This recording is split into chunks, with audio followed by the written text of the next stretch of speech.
Assalamualaikum warahmatullahi wabarakatuh. Salam sejahtera bagi kita semua. Perkenalkan, nama saya Widya dari program studi D4 Administrasi Bisnis.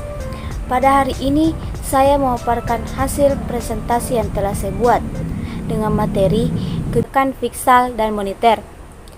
Kebijakan fiskal adalah segala jenis peraturan dan keputusan yang diambil oleh pemerintah demi menjaga stabilitas perekonomian secara makro. Beberapa sektor terdampak langsung oleh kebijakan fiskal adalah pendapatan nasional, tingkat pengangguran, inflasi, dan kemiskinan. Sedangkan kebijakan moneter adalah kebijakan yang dilakukan oleh pemerintah melalui bank sentral digunakan untuk mengatur penawaran uang atau tingkat bunga dan tingkat wajar yang aman. Kebijakan moneter banyak dilakukan untuk mengatasi masalah-masalah perekonomian yang biasanya langsung berhubung dengan tarik menarik dan dapat tarik menarik antara kepentingan ekonomi jangka panjang dan keuntungan jangka pendek, misalnya kepentingan investasi dan kepentingan selisih nilai tukar. Adapun kepentingan kebijakan fiskal dan moneter. Kebijakan fiskal dapat pergerakan perekonomian karena peningkatan dan pengeluaran pemerintah atau pemotongan mempunyai efek multiplier dengan cara menstimulasi tambahan pemerintah untuk barang-barang konsumen ke rumah tangga. Sedangkan kebijakan moneter sangat penting dalam perekonomian. Kenapa? Karena besarnya pengaruh kebijakan moneter terhadap berbagai unsur kepentingan dalam pertumbuhan ekonomi. Untuk empiris telah membuktikan bahwa faktor moneter sangat berpengaruh terhadap business clearance. Kebijakan moneter juga ditujukan untuk mendukung tercapainya sasaran ekonomi makro, yaitu pertumbuhan ekonomi yang sangat tinggi, stabilitas harga, pemerataan bangunan, dan keseimbangan neraca pembayaran. Adapun fungsi kebijakan fiskal. Fungsi kebijakan fiskal di sini terbagi 3, yaitu fungsi alokasi, fungsi stabilisasi, dan fungsi distribusi. Fungsi alokasi itu kebijakan fiskal yang berfungsi untuk ketika anggaran negara dialokasikan dengan tujuan untuk mengurangi tingkat pengangguran serta pemborosan sumber daya. Fungsi alokasi ini juga dapat mengefisiensi dan efektivasi ekonomi dari suatu negara. Sedangkan fungsi stabilisasi itu kebijakan anggaran pemerintah untuk menjadi alat yang bertujuan untuk memelihara dan melakukan serta upaya fundamental dari perekonomian negara tersebut. Yang ketiga, fungsi distribusi. Fungsi distribusi di sini berfungsi untuk negara yang membuat suatu kebijakan anggaran dengan adil dan rasa kepedulian atau kepatutan. Fungsi moneter juga terbagi 3, yaitu pengendalian laju inflasi. Yang kedua, pengolahan angka pengangguran. Yang ketiga, melihara nilai tukar.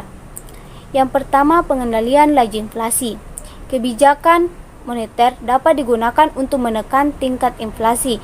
Inflasi adalah peningkatan harga secara terus-menerus berkait dengan pasokan uang yang lebih sehingga nilai uang turun harganya. Tingkat inflasi yang rendah berarti sehat bagi perekonomian negara, sementara tingkat inflasi yang tinggi bisa membahayakan. Yang kedua, pengolahan angka pengangguran.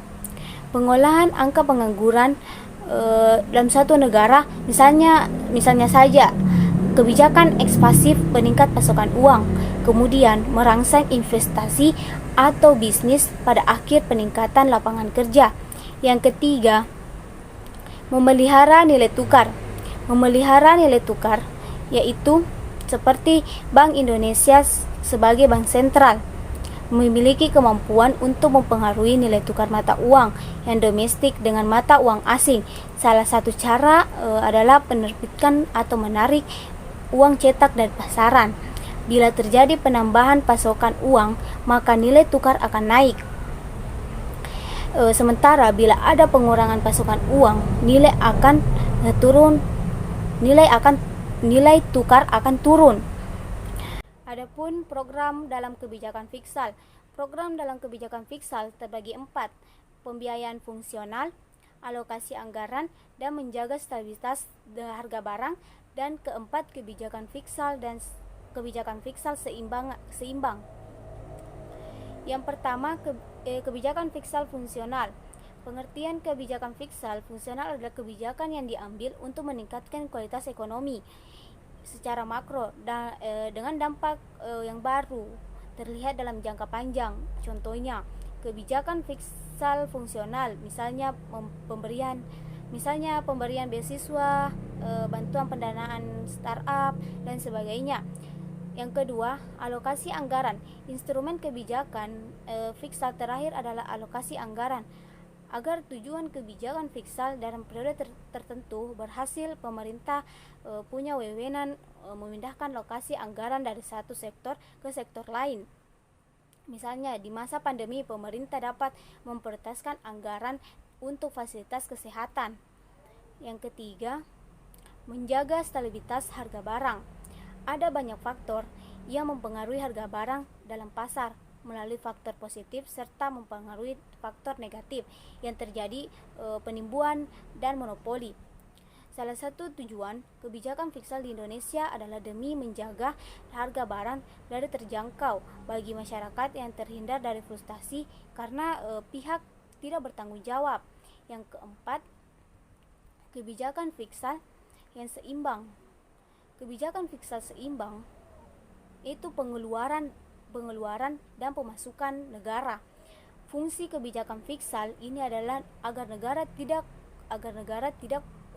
terlalu banyak utang. Meski dengan terdengar positif, regulasi fiskal seimbang memiliki resiko yang besar karena tidak semua negara yang mempunyai kemampuan memenuhi seluruh kebutuhan warga. Adapun kebijakan moneter terbagi 3. Ada politik sanering, yang kedua revaluasi, yang ketiga devaluasi. Politik sanering adalah potongan daya beli masyarakat melalui pemaksaan nilai mata uang redenominasi biasanya dilakukan oleh kondisi perekonomian negara stabil. Sementara sanering ditempuh ketika mengalami kritis dan ingin mengurangi pengendaraan uang di masyarakat.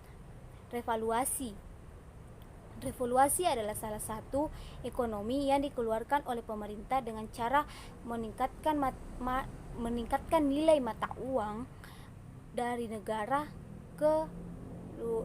dari negeri terhadap mata uang atau luar negeri. Tujuannya untuk kebijakan ini untuk melakukan investasi agar nilai mata uang tetap stabil. Sedangkan yang ketiga devaluasi adalah kebijakan moneter yang diambil oleh pemerintah yang dilakukan oleh penurunan dari mata uang dari negeri terhadap mata uang negeri khususnya. Pada mata uang asing sangat berpengaruh dalam perdagangan internasional. Adapun instrumen kebijakan fiskal. Instrumen kebijakan fiskal terbagi 3, yaitu pajak, yang kedua pengeluaran belanja, yang ketiga obligasi publik. Pajak yaitu adalah sektor penting dalam instrumen kebijakan fiskal adalah pajak baik di sektor domestik maupun luar negeri.